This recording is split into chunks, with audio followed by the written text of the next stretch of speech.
Hello everyone, welcome to CBSE connect. मैं राघवेंद्र, आपका mentor for social studies of CBSE board. Right, आज हम लोग क्या कर रहे हैं? डिटेल्ड एनालिसिस कर रहे हैं क्लास 9th के सोशल स्टडीज का। ठीक है, कौन से चैप्टर्स आ रहे हैं, कैसे चैप्टर्स को कैसे पढ़ना है, ठीक है, उनके कैसे मार्क्स आ रहे हैं, ठीक है, और हम लोग देखेंगे कैसे आपको क्या करना है, इसमें एस करना है, मतलब आपको कैसे करके सोशल स्टडीज में फुल लेके आने हैं। ठीक है, तो बिना देरी के हम लोग शुरू करते हैं। सोशल स्टडीज का अगर देखा जाए तो अगर हम हिस्ट्री में बात करें तो आपको पता है कि पहली बात तो ये आपको पता है कि हर चैप्टर से क्या होता है कि आपको 20 मार्क्स एक तरीके से क्या होते हैं, आपको हर चैप्टर से 20 मार्क्स अलॉटेड है।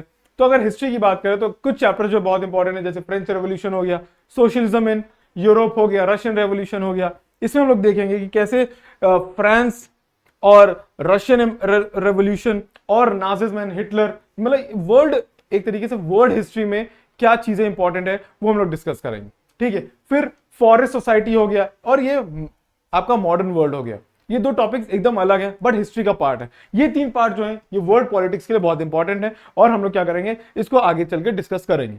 ठीक है, अगर हम बात करें ज्योग्राफी में, ज्योग्राफी के बहुत ही आसान से जो चैप्टर्स हैं जिसमें हम पढ़ेंगे इंडिया साइज एंड लोकेशन, जिसमें बहुत ही सिंपल है क्या कि हमको ये बताना है कि इंडिया का रियलिटी में साइज क्या है, लोकेशन क्या है, आप देख रहे हो कि वो किस हेमिस्फीयर में है, मतलब एक तरीके से फिजिकल फीचर्स भी आप देख रहे हो। अगला चैप्टर जो है वो फिजिकल फीचर्स ऑफ इंडिया है, जिसमें हम देखोगे कि कौन कौन से फीचर्स हैं, चाहे वो प्लेट्यू हो, चाहे माउंटेन हो, चाहे सी हो, ओशियन हो, प्लेन्स हो, वो कैसे डिफाइन हो रहे हैं इंडियन फिजिकल फीचर्स में। ठीक है, फिर ड्रेनेज देखेंगे जिसमें हम बात करेंगे कि इंडिया का रिवर सिस्टम कैसा है।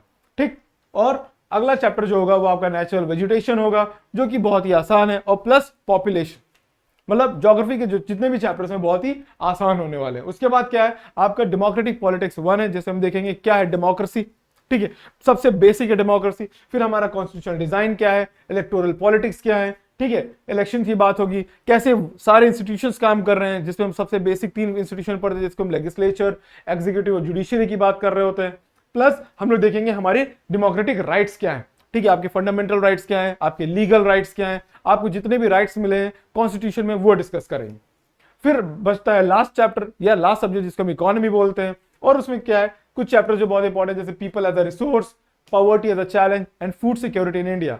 मतलब ये वो चैप्टर्स हैं जिसको क्या करेंगे हम लोग डिस्कशन करेंगे और आपका बहुत ही आसानी से सोशल स्टडीज खत्म हो जाएगा। और ये हम लोग कोशिश करेंगे क्या कि जल्द से जल्द आपका आपके फाइनल्स जो कि मार्च में होंगे, हम लोग उससे पहले ही क्या करेंगे इस सारे चैप्टर्स को खत्म कर देंगे। तब तक के लिए आप क्या करें, हमारे सीबीएसई कनेक्ट को सब्सक्राइब करें और हमारे चैनल से जुड़े रहें। Thank you.